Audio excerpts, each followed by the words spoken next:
물론 이제 어제부터 관련 기사들이 많이 나왔고 이게 확정적으로 많이 보도가 됐는데 확정이 된 건 9월 17일 정식 이사회를 통해서였습니다. 그러면 LG화학의 기업 분할에 대해서 이걸 어떻게 봐야 되는 건지 오늘도 LG화학 주가가 엄청 떨어졌잖아요. 오늘 6.1% 떨어졌습니다. 어제도 5.3% 떨어진 데 이어서 이틀 동안 10% 이상 급락했죠. 72만 원대에서 64만 원대까지 빠르게 떨어졌고 오늘 장중에는 9% 이상 급락하기도 했습니다. 개인들의 좀 투매가 있었던 걸로 보이고요. 그런데 오늘 보면 외국인하고 기관은 샀습니다. 순매수를 했습니다. 순매수를. 연기금도 마찬가지고 뭐 기타 법인까지도 기타 외인까지도 이렇게 순매수를 했는데 개인만이 순매도를 했습니다. 과연 잘한 판단일까? 시간을 좀 더 두고 지켜봐야겠습니다만 일단 이 내용을 한번 풀어보겠습니다. 이게 오늘 나온 공시인데요. 주요사항 보고서 이건 뭐 당연히 이제 기업 분할은 의무 공시 대상이 됩니다. 기업 분할 내용을 볼게요. 일단 존속 회사는 LG화학이 되고요.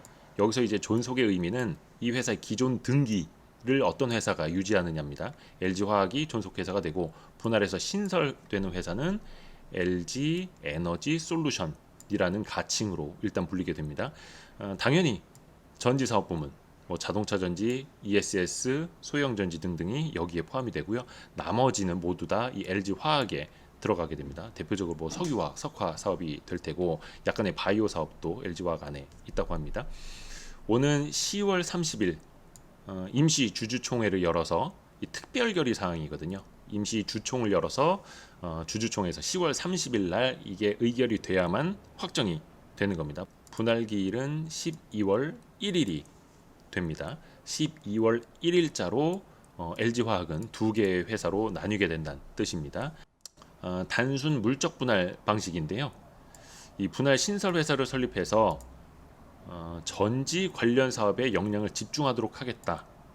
해당 사업 부문의 전문성 그리고 시장 지배력을 강화하고 사업 특성에 맞는 독립적이고 신속한 의사결정을 가능하게 해서 경영 효율성을 제고하고자 합니다. 이렇게 밝히고 있습니다. 뭐 당연히 회사를 분할하는 이유는 경영 효율성을 높이기 위함이겠죠. 그리고 존속 회사는 석유화학, 첨단 소재, 바이오 사업에 균형 잡힌 포트폴리오를 통해서 대외 경쟁력을 더 확고히 하고 지속 성장을 도모한다. 뭐 이렇게. 그리고 궁극적으로 기업 가치와 주주 가치를 제고한다. 뭐 사실은 조금 통상적인 멘트이기는 합니다. 분할 비율은 따로 산정할 필요가 없죠. 왜냐하면 인적 분할이 아니라 이거는 단순 물적 분할이기 때문입니다. 그러면 이 기업 두 가지로 분할이 되게 될 때 어떤 내용들을 얼만큼 나눠서 가져가게 되는지 그 내용을 볼게요. 제일 주목받고 있는 이 LG 에너지 솔루션이라는 배터리 사업 회사 자본금은 1,000억 원입니다. 1,000억 원이고 자본 총계가 5조 9천억 원, 거의 6조 원 가까이 자본 총계가 됩니다. 그런데 이제 기존의 존속법인 LG 화학을 보면 자본금이 3,900억 원, 거의 한 4배 가까이 크죠. 자본 총계는 16조 8천억 원 정도 됩니다. 그래서 자본금은 에너지 솔루션 이 신설법인이 한 4분의 1 정도 되고 자본 총계는 한 3분의 1 정도가 됩니다. 근데 여기에서 중요한 건 부채 총계가 존속법인 LG화학은 7조 9천억 원 정도인데 반해서 에너지 솔루션 신설법인 배터리 사업 부문은 4조 원이 넘습니다. 그러니까 자본금은 한 4분의 1 정도, 자본금은 4분의 1 정도, 자본 총계는 한 3분의 1 정도인데 부채 총계는 절반이 넘는다라는 거죠. LG화학보다 에너지 솔루션이 그 절반에 달하는 해서 자본금이나 자본 총계 비율로 봤을 때 이 부채가 훨씬 더 많은 게 에너지 솔루션 배터리 사업 부문이라는 겁니다. 기존의 기사 내용을 하나 찾아볼게요. LG화학의 물적 분할 이야기는 뭐 하루 이틀 전에 나온 게 아닙니다. 올해 초에도 이렇게 많이 기사화가 됐었는데 이거는 올해 2월에 나온 기사입니다. 2월에. 자, 여기에 이제 중요한 내용이 있는데요. 통상적으로 이 배터리 업체들이 생산 설비 1기가와트 시간당 1기가와트를 만들어내는 그 생산 설비를 확장하기 위해서는 약 700억 원의 투자비가 소요되는 걸로 본다. 그런데 LG화학이 지금 수주한 것들 그리고 앞으로 2023년까지 170기가와트시 수준의 생산 능력을 확보하기로 한 걸 감안을 하면 7조 원 이상이 투입돼야 된다. 7조 원 이상이 투입돼야 된다. 라는 겁니다. 그러니까 뭐 연간 5% 영업이익률을 가정하더라도 벌어들이는 돈보다 설비 투자에 들어갈 돈이 더 많을 수도 있다라는 지적이 이렇게 연초부터 나왔던 겁니다. 천문학적인 수준의 금액이 계속해서 투자가 돼야 된다는 거죠. 그러면 부채가 훨씬 더 많은 이 에너지 솔루션 부분이 이걸 감당할 수 있을 것이냐 해서 이것을 떼내서 추가 투자를 받아야만 했다. 받아야만 한다라는 거고요. 그러면 LG화학의 그 부채 어느 정도 있는지 한번 볼게요. YG 리포트 통해서 이 회사의 부채 비율, LG화학의 부채 비율을 한번 찾아보겠습니다. 여기 보이시는지 모르겠지만 LG화학의 부채 비율이 작년 말 기준으로 95%입니다. 95%. 이게 2015년에 41%였는데 2018년까지만 해도 67%였는데 지난해 95%로 부채 비율이 쭉 올라갑니다. 그리고 여기 제 머리 위에 상반기 기준 부채 비율은 116%까지 훨씬 더 높아지죠. 부채 비율이. 이 부채 금액이 그만큼 늘었다라는 건데 얼마나 늘었느냐? 금액으로 볼게요. 재무상태표. 작년 말 기준 부채 총계 16조 6천억 원. 이게 올해 상반기에는 20조까지 늘어납니다. 20조 원을 넘어섭니다. 부채 총계가 상반기. 이 중에서 분할 신설되는 LG 에너지 솔루션의 부채 총계가 4조 원이 넘습니다. LG 화학계 7조 9천억 원 정도가 되고요. 이거는 이제 뭐 현재 기준이라고는 하는데 부채 비율이 상반기 기준으로 100%를 넘은 LG 화학 입장에서 이 7조 원을 2023년까지 투자해야 하는 상황이라면 재무적인 부담을 느낄 수밖에 없는 거고 그럼에도 불구하고 이것을 하기 위해서는 회사를 떼어낸 다음에 적극적인 투자가 필요한 그 사업 부문을 따로 떼어놔서 추가 투자를 그쪽에서 받아내는 게 훨씬 더 유리할 것이다. 이런 판단을 했던 걸로 보이고요. 뭐 당연한 수순이라고 보시면 될 것 같아요. 근데 여기에서 최근에 그 소액주주들, 개인 투자자들의 좀 반발이 커지고 있다고 하는데 그 이야기는 잠시 후에 하고 혹시 인적 분할과 물적 분할을 모르시는 우리 주린이 분들을 위해서 좀 쉽게 간결하게 설명을 해드릴게요. 여기가 이제 분할 전 원래 회사입니다. 분할 전 회사. 이 주주가 지금 주 LG입니다. 주 LG. 주 LG를 가정을 하면 주 LG가 약 30% 정도를 가지고 있거든요. LG화학 지분을 뭐 물론 소액주주 지분율은 한 50%가 넘어갑니다. 이렇게 지배를 하고 있었다라면 인적 분할을 하게 되면 이 두 개의 회사를 나란히 갖게 되는 겁니다. 각각 30%씩 30%씩 이렇게요. 이게 바로 인적 분할 방식입니다. 그러니까 쉽게 생각하면 좌우 똑같은 비율로 두 개의 회사를 나눠서 갖게 된다. 이게 인적 분할 방식입니다. 물적 분할 방식은 기존의 주주들, 뭐 예를 들어서 주식회사 LG라고 생각을 하면 30%를 보유하는 건 이 존속법인 LG화학이 되는 거고요. LG화학이 분할 신설되는 이 자회사 LG 에너지 솔루션을 100% 보유하게 됩니다. 그러니까 이 밑으로 잘라내느냐 옆으로 떼내느냐 이 차이가 바로 인적 분할과 물적 분할의 차이입니다. 그러면 인적 분할과 물적 분할 이렇게 구조는 달라지는 건 알겠는데 과연 인적 분할과 물적 분할이 무슨 차이가 있는 거냐? 인적 분할과 물적 분할의 장단점을 좀 설명해 드릴게요. 요거는 일단 인적 분할은 주주가 똑같은 비율로 두 개의 회사를 나눠서 갖게 되는 거라고 말씀드렸잖아요. 그러니까 존속법인, 신설법인 주식 모두를 보유할 수 있다라는 겁니다. 그리고 이게 상장 회사일 경우에는 뭐 물론 나중에 약간의 거래 정지 기간은 갖겠습니다만 둘 다 상장사가 됩니다. 그래서 둘 다 상장사 지분을 똑같이 기존의 주주가 갖고 있던 비율만큼 갖고 있을 수 있다라는 거고 분할 재상장 이후에 원하는 사업부를 택해서 비중을 높일 수 있습니다. 그러니까 좋은 사업부는 내가 주식을 더 살 수가 있고 나쁜 사업부는 주식을 좀 팔 수가 있다라는 거죠. 그래서 일반적으로 이 인적 분할을 하게 되면 우량한 사업부의 주가는 올라가고 조금 부실한 사업부의 주가는 좀 떨어지는 경향이 있습니다. 물론 앞에서 말씀드린 것처럼 이 두 회사의 지분을 똑같은 비율로 보유하게 되기 때문에 어떻게 보면 뭐 제로섬일 수도 있고요. 그리고 이제 중요한 거는 이 신설 회사가 증자를 할 경우에 기존 주주가 참여할 수 있게 됩니다. 뭐 물론 삼자 배정이 아니라 주주 배정 증자를 한다라는 가정 하에 그렇습니다. 그러면 주주 입장에서는 이 에너지 솔루션이 증자를 하게 되면 뭐 내가 예를 들어서 1%를 갖고 있다. 그러면 그 비율에 맞는 금액만큼 유상 증자를 이제 신청을 하게 되면 나중에 이 회사가 증자를 하더라도 뭐 1조를 하든 2조를 하든 물론 이제 금액이 천문학적으로 커지긴 합니다만 내 지분율이 희석이 되지 않도록 내가 이제 증자에 참여할 수 있는 기회가 있다라는 겁니다. 참여할 수 있는 기회가 나한테 주어지는 거니까 지분율 희석 우려는 잠시 후에 말씀드리겠습니다만 물적 분할보다는 좀 적어진다. 이렇게 이해할 수가 있고요. 근데 이제 단점도 있습니다. 뭐냐면 모기업의 자회사 지배력이 약화된다는 겁니다. 그러니까 앞서서 뭐 주 LG 같은 경우에 각각 30%, 각각 30% 갖게 된다고 했잖아요. 그러니까 나중에 이 LG 에너지 솔루션에 증자를 한다. 그때 이 지분율이 희석이 될 수도 있는 겁니다.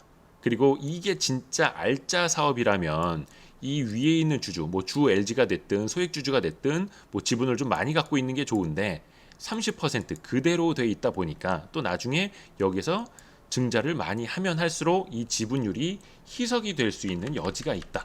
이렇게 이해를 하시면 되겠고요. 요거는 잠시 후에 물적 분할 때 설명을 해드릴 텐데 물적 분할을 하게 되면 그 자회사를 100% 보유하게 된다고 말씀드렸잖아요. 인적 분할을 하게 되면 기존의 주 LG 지분율을 감안했을 때 그대로 30% 보유하게 된다고 했고, 그러면 이제 증자를 하게 될 때 100% 보유에서 증자를 하게 되는 것과 30% 지분율에서 증자를 하는 것과는 하늘과 땅 차이가 되겠죠. 지배주주 입장에서 봤을 때는요. 그래서 지배주주 입장에서는 물적 분할이 훨씬 더 유리하게 되는 겁니다. 그리고 이 인적 분할을 하게 될 때는 순자산 가치 기준으로 인적 분할을 하게 되는데 이 LG 에너지 솔루션, 이 배터리 사업부는 현재 가치, 어떤 자산 가치보다는 미래 가치, 성장 가치가 더 높은 거기 때문에 이 순자산 가치 기준으로 인적 분할을 하게 되면 이 배터리 사업 부문의 기업 가치가 낮아질 수도 있다라는 한계점이 있습니다. 이번에는 물적 분할의 장점하고 단점을 볼게요. LG화학이 LG 에너지 솔루션 지분 100%를 보유하게 되는 구조라는 거고요. 여기 위에 주주는 뭐 주 LG를 기준으로 했을 때 30% 그대로 유지가 되는 겁니다. 여기는 그냥 뭐 존속 회사고 여기가 신설이 되는 회사니까요. 이 물적 분할의 장점은 모기업이 분할 신설 자회사에 강한 지배력을 갖고 있다라는 겁니다. 여기 100%라고 말씀드렸죠. 그리고 이 자회사의 신설 자회사의 성장 효과가 그대로 모 기업에게 반영이 된다라는 겁니다. 물론 이거는 시장 상황에 따라서 그 기업 가치가 제대로 반영이 되느냐 안 되느냐는 달라질 수 있는 겁니다. 그리고 중요한 거는 이 단순 물적 분할의 경우에 연결 재무제표 및 기업 가치의 변화가 없다는 겁니다. 왜? 100%를 보유하고 있기 때문에 연결 재무제표를 작성을 했을 때 이 회사의 손실이건 이익이건 그대로 100% 기업에 반영이 되는 거고요. 그리고 나중에 앞에서도 말씀드렸을 때 이 자회사가 투자 유치를 했을 경우에 앞에 말씀드린 것처럼 100% 지분율을 갖고 있기 때문에 지분율 희석이 적다라는 장점이 있습니다. 물론 이거는 이 지배주주와 모기업의 입장에서 봤을 때 그렇다는 겁니다.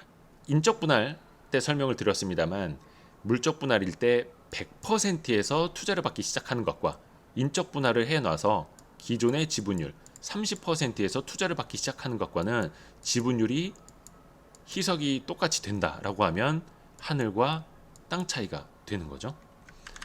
자, 단점을 볼게요.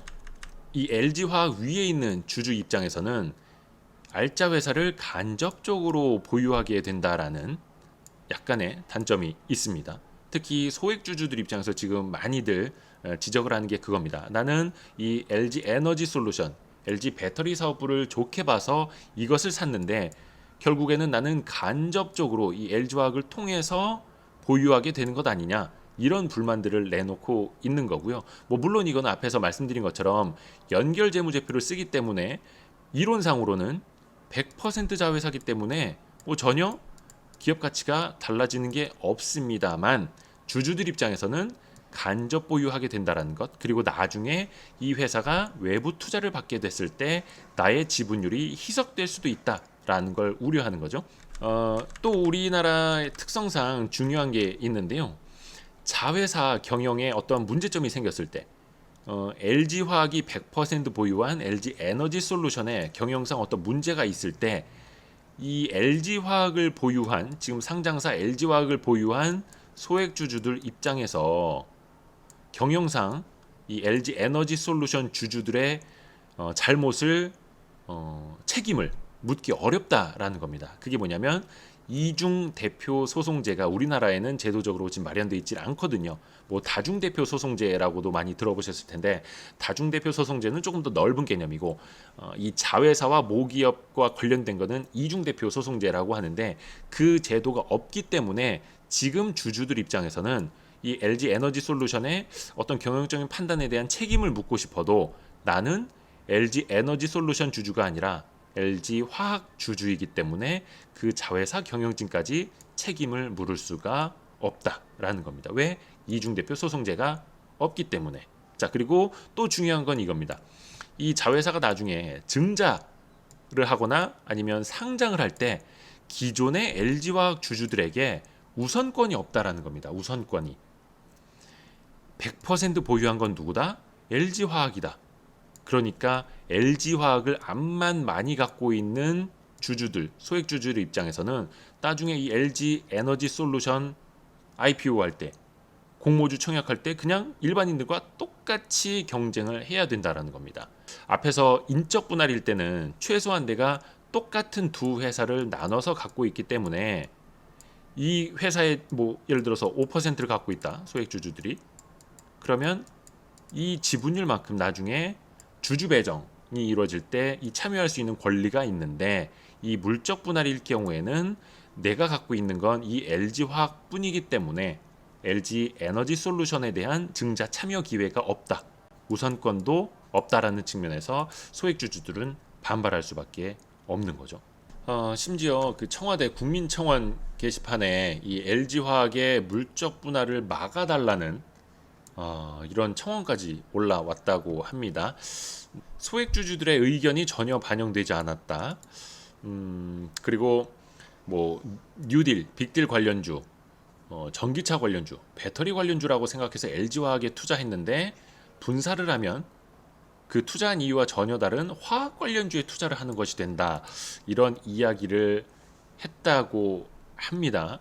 뭐 물론 주주들의 의견이 반영이 되지 않았다라는 점은 조금 있겠습니다만 앞에서 말씀드린 것처럼 이 10월 30날 주주총회를 거쳐야만 하는 겁니다. 그러면 이 특별결의 사항이기 때문에 LG화학의 이 주총에서 주주들이 극단적으로 훨씬 더 많은 사람들이 반대를 하면 이게 이루어지지 않을 수도 있다는 겁니다. 다만 상법상 이 단순 물적 분할에는 주식 매수 청구권, 내가 이것을 반대하니 적정한 값에 내 주식을 사가라. 이런 주식 그 매수 청구권이 여기에서는 적용이 되질 않습니다. 이것도 하나 참고로 아셔야 되겠고, 이 개인 투자자분들이 나는 이런 석유화학이 아니라 배터리 기업에 투자한 것이다. 이런 식으로 좀 주장을 하고 있다고 하는데 이거를 좀 어떻게 봐야 될까 약간 저는 좀 고민을 많이 했어요. 이게 LG화학의 반기 보고서인데 반기 보고서상 이 사업의 비중을 한번 볼게요. 이렇게 사업 보고서 제가 그 영상을 통해서도 남겨드렸습니다만 사업 보고서 보는 법 이렇게 항상 뭐 반기 보고서가 됐든 분기 보고서가 됐든 사업 보고서가 됐든 이 사업의 내용 들어가서 보시면 이렇게 비중이라고 컨트롤 F를 쳐서 보면은 되게 빠릅니다. 석유화학 사업 부문이 올해 상반기 기준으로 49%입니다. 49%. 그리고 전지 사업 부문은 37%입니다. 당연히 매출 비중이 석유화학 부문이 더 높죠.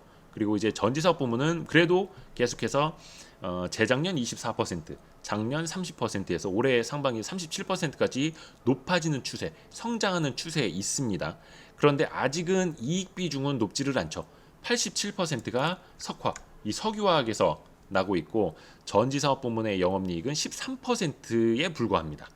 이 작년에는 뭐 4,500억 원대 큰 적자를 기록하기도 했었고 올해부터는 좀 턴어라운드를 기록하는 해가 되고 있기 때문에 이렇게 자신감이 붙었을 때 전망이 밝아졌을 때 전지 사업 부문을 떼내는 물적 분할하는 기회로 LG화학이 삼고 있는 걸로 보이고요. 자산 비중으로 봤을 땐 LG화학의 전지 사업 부문이 훨씬 더 조금 높게 나타납니다. 자산 비중으로 봤을 때는 석유화학이 28.6%, 그리고 전지사업 부문이 38.2% 이렇게 높게 나타나는 측면이 있습니다. 자, 이제 여기서 우리가 생각해 볼 거리를 좀 몇 가지 이야기해 보고자 하는데요. 이제 중요한 건 그겁니다.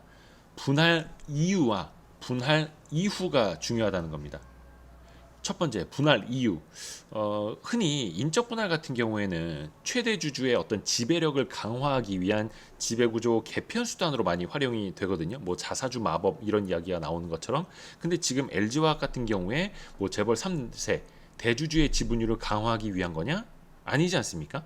즉 배터리 사업을 강화하기 위한 것, 나중에 배터리 사업을 더 키워내기 위한 것이라는 데는 아마 이견이 없을 겁니다.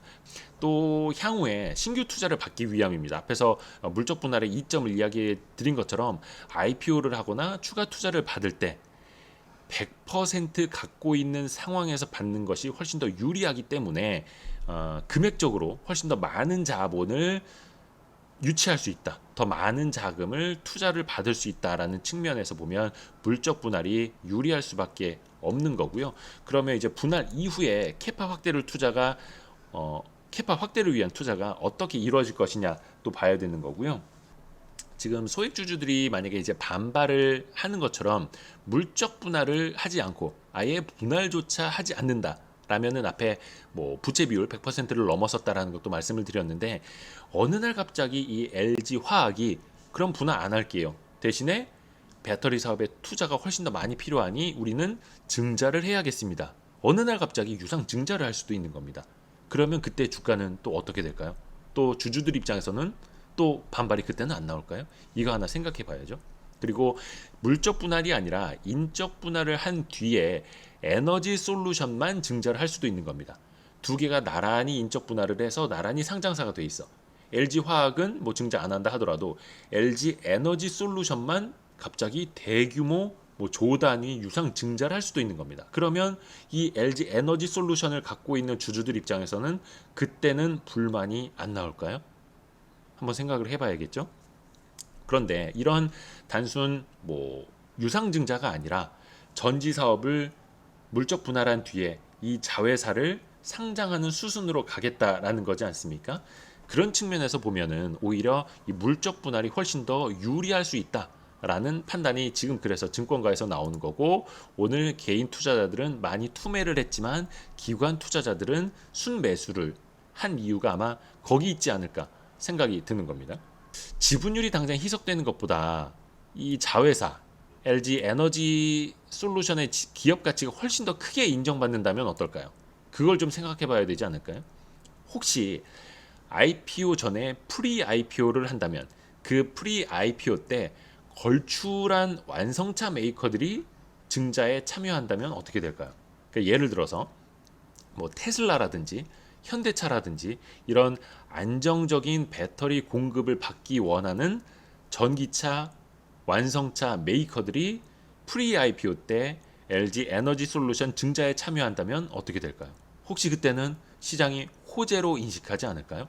단순히 LG 화학이 보유한 LG 에너지 솔루션의 지분율이 떨어지는 것 이거 악재다 이렇게만 판단을 할까요? 아니면 뭐 테슬라 현대차가 들어온다고 확정할 수는 없겠습니다만 안정적인 배터리 공급을 받기 위한 완성차 업체가 전략적인 투자에 참여했을 때 그것을 또 호재로 인식하지는 않을까. 뭐 물론 이제 이거는 시장이 기대를 하는 거고 나중에 어떻게 갈지는 모르는 겁니다. 이 전략적인 투자가 아예 이루어지지 않을 수도 있는 거고 뭐 그냥 VC 같은 재무적 투자자만 들어올 수도 있는 거고 해서 그거는 그때 가봐야 아는 겁니다만, 그래서 아직은 섣불리 이게 악재다 호재다 판단하기는 조금 이르다는 생각이 드는 거고요. 또 하나 여기에서 우리가 생각해 볼 것들이 있습니다. 우리는 투자를 했느냐 투기를 했느냐. LG화학 주주로서 나는 LG화학에 투자를 했는가 투기를 했는가라는 겁니다. 이게 약간 여러분이 조금 기분 나쁘게 들으실 수도 있을 텐데, 예전에 뭐 한국거래소에서 쓴 책을 봤는데 그런 내용이 있더라고요. 투자는 부가가치를 만들어주는 행위이고 투기는 자본 차익만 노리는 행위다. 아마 여러분도 많이 이제 공감 이 부분까지는 하실 겁니다. 그러니까 내가 이 회사에 직접 자본금을 넣어주거나 아니면 IPO 때 이 증자에 참여하는 거니까 그런 식으로 투자를 하거나 하는 건 투자가 되겠죠. 혹은 이 회사가 나중에 뭐 CBBW가 됐든 아니면 유상증자가 됐든 자본을 추가로 유지할 때 내가 자본을 넣어준다면 그게 투자가 되는 거고, 그게 아니라 얼마에 사서 나는 얼마에 파는 이 자본 이득, 자본 차익만 노리는 행위는 사실은 엄밀히 따지면 주식 투자가 아니라 투기에 가깝다라는 겁니다. 부가가치를 만들어내지 않기 때문이죠. 그런데 한 가지 의미를 조금 부과할 수 있는 거는 이 주식 유통 시장이 있기 때문에 발행 시장이 있다라는 겁니다. 즉 주식 시장의 개념부터 우리가 정립을 해봐야 되는 건데, 주식 시장은 즉 유통 시장입니다. 발행 시장을 위해서 존재하는 것이기도 합니다. 지금 LG화학에 투자를 많이 해놓고 LG화학의 주가가 30만 원, 40만 원이 아니라 60만 원, 70만 원이 됐을 때 이 LG화학이 과감하게 자회사를 물적 분할시켜서 향후에 자회사 LG에너지솔루션의 가치가 더 높아졌을 때 이 에너지솔루션을 따로 떼내서 IPO를 시킬 수 있는 자신감을 갖는 것처럼, 그렇게 발행 시장을 만들어내기 위한, 발행 시장의 가치를 더 높이기 위한 유통 시장이 그 위에 존재를 하는 거죠. 그래서 주식 유통 시장이 잘 돼야, 즉 주식을 사고 파는 이 현재 가치가 잘 형성이 돼 있어야 기업이 주식을 발행하는, 즉 자본을 조달하는 것이 훨씬 더 용이해진다라는 겁니다.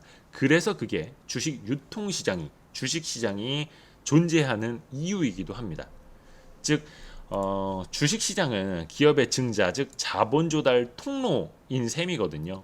그리고 우리는 그 마중물 역할을 하는 그 유통 시장에서 어떤 바다와 같은 역할을 하는 자본 시장에 투자를 하고 있는 것이다라는 거고요.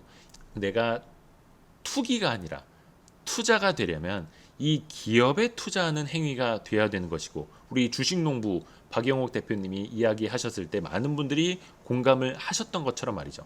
이 기업이 정말 자본을 필요로 할 때 내가 자본을 추가로 넣어주는, 해서 나는 주가에 투자하는, 주가에 투기하는 것이 아니라 이 기업에 투자하는 것이다라는 게 명확해질 수 있다라는 겁니다.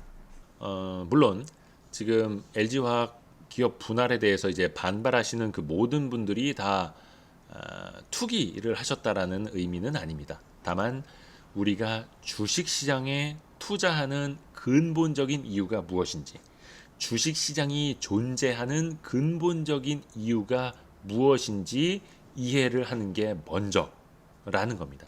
그래야만 우리가 지금 대주주 양도차익 과세를 너무 타이트하게 가면 안 된다, 대주주 양도차익 과세를 완화해야 한다, 아니면 증권거래세, 주식거래세를 인하해야 한다라는 걸 주장하는 명분이 설 수 있는 겁니다. 그게 아니라 우리는 단순히 자본 차익만 얻는 거다, 얼마에 사서 나는 단타로 치고 빠지고 나는 한 몸뚱이임에도 불구하고 화학이 중요한 게 아니라 나는 배터리만 보고 투자한 거다, 이런 이야기만 했다가는 그 어떤 우리의 주장도 힘있게 이야기할 수가 없다라는 겁니다.